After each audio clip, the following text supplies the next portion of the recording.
Hello, welcome to Bluebell Storytime Online. I'm Miss Mandy from the BB Library here in Sylacauga.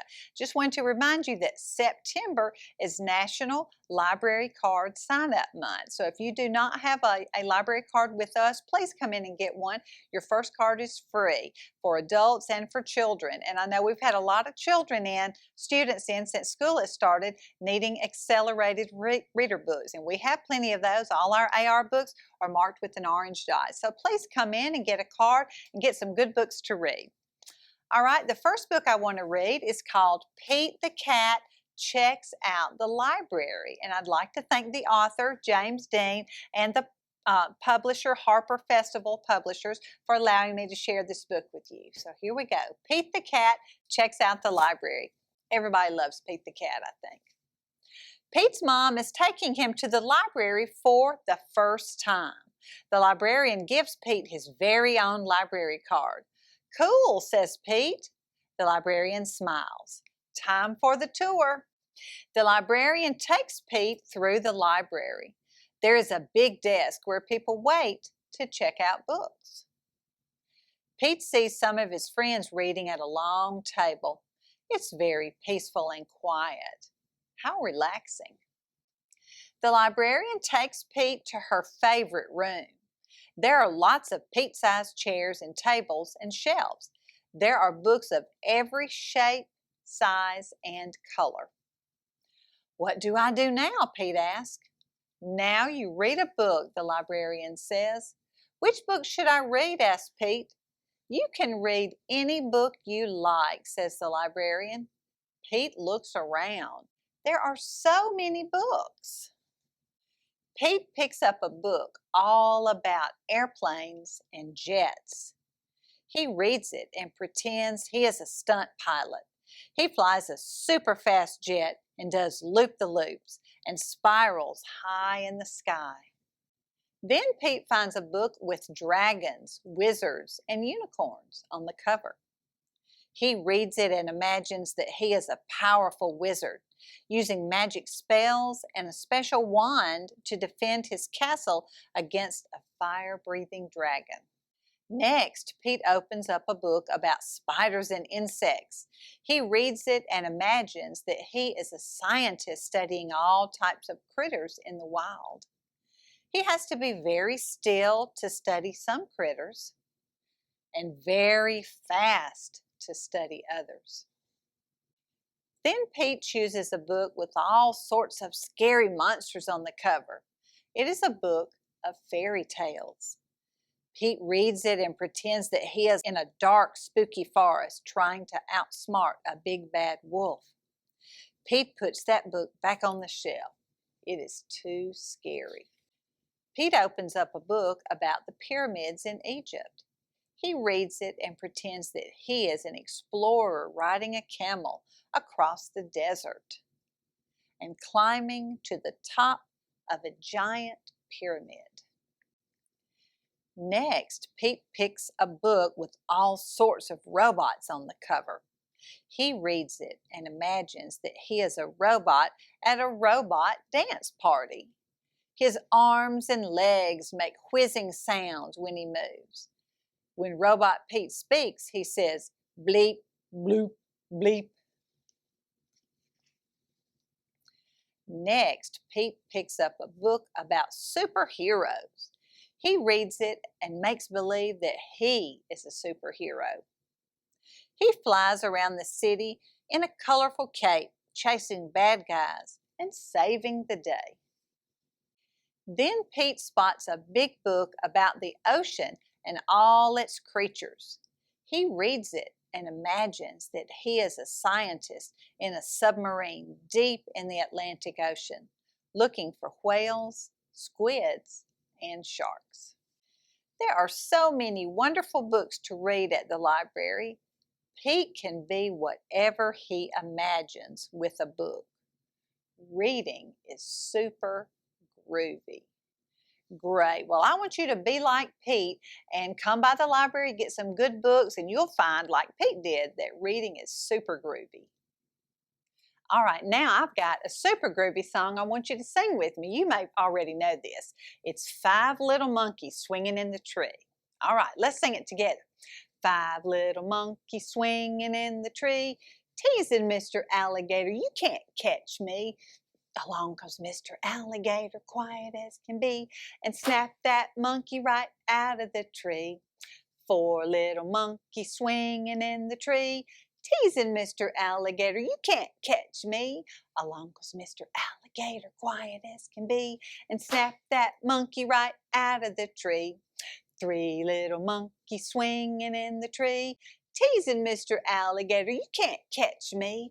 Along goes Mr. Alligator, quiet as can be, and snapped that monkey right out of the tree.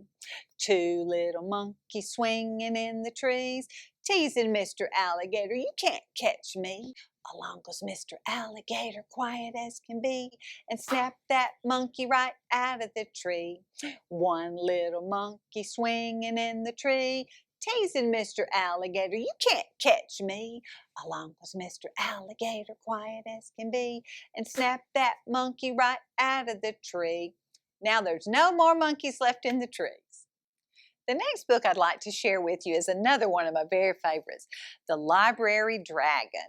I'd like to thank the author, Carmen Agra, Deedy, the illustrator, Michael P. White, and Peachtree Publishers in Georgia for allowing me to share this with you.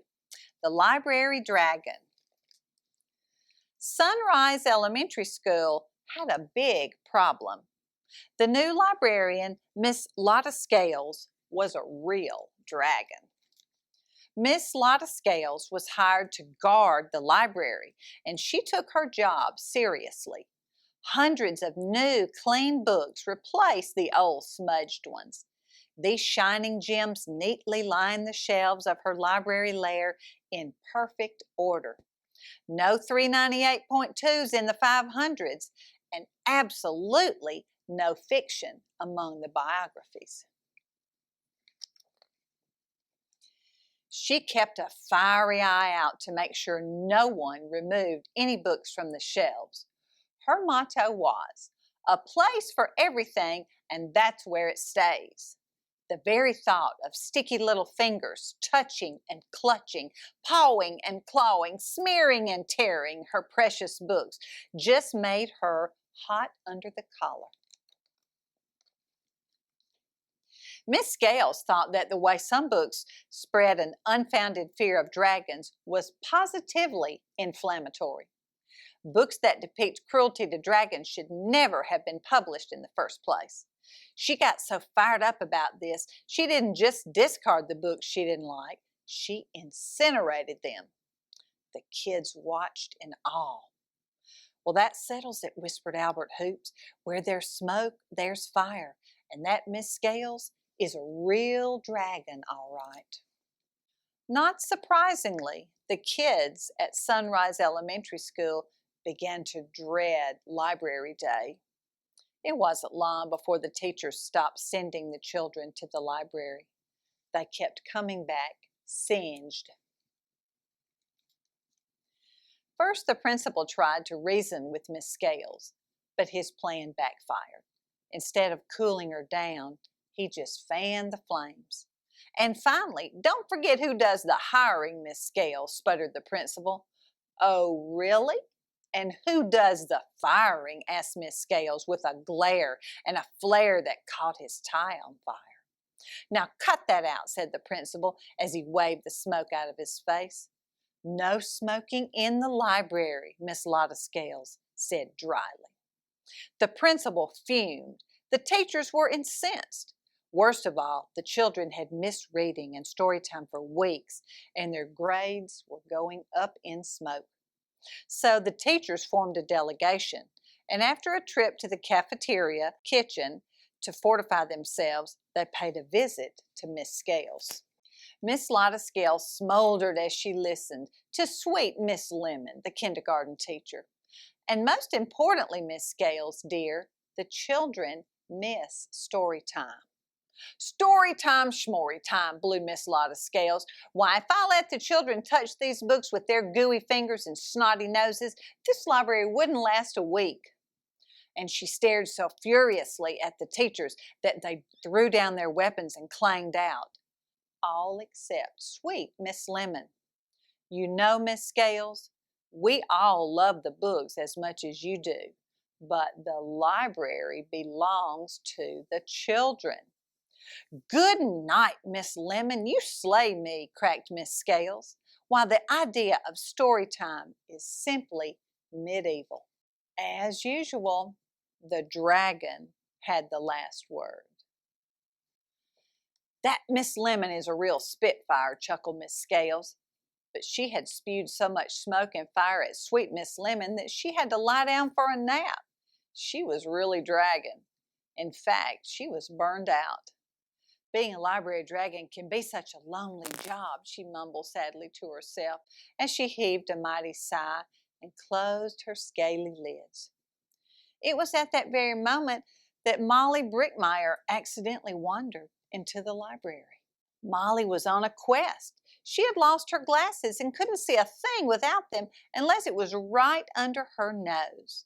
She stumbled into a bookshelf and a book fell onto her lap. She never saw the sign that read, "Do not touch the books, for display only." It was over her head. So she held this one right under her nose and began to read out loud. First, a class of second graders in line for the water fountain heard her and tiptoed in to listen. Then the fourth graders outside playing kickball heard a story being read and crowded around the window. "Speak up," someone said. Molly Brickmeyer spoke up. Word of story time in the library spread like wildfire at Sunrise Elementary School. Everyone was listening, even the library dragon, and her ears were burning. Slowly, Miss Lotta Scales rose up from behind a bookshelf and looked at the boys and girls huddled around Molly. She'd never seen anything quite like it. The children looked like they belonged there. "I love you, Snuff," Molly read on as all the children listened.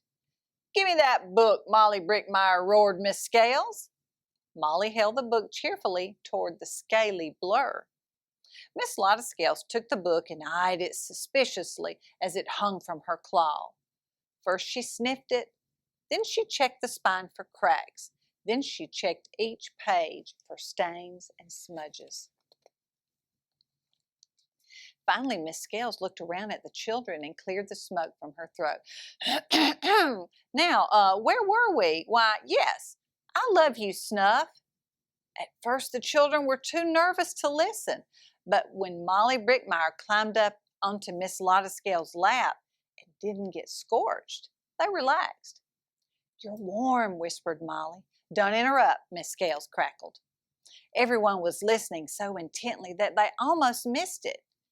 As she read, Miss Lotta Scales' scales began to fall on the linoleum floor with a clickety-clack, clickety-clack, clickety-clack, until all that was left was Miss Lottie, librarian and storyteller, sitting on a mountain of yellow, green, and purple scales with Molly Brickmeyer, dragon slayer extraordinaire, on her lap.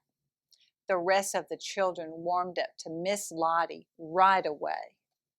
The changes in Miss Lottie's new kid-friendly library were hard to miss. Not surprisingly, the kids at Sunrise Elementary School began to love Library Day. Miss Lottie's transformation, however, was not complete. But then every librarian needs to be a little bit of a dragon, or else who would guard the books? All right, I hope you enjoyed the Library Dragon, and I hope you will come in to see us at the library. Thanks for joining me today.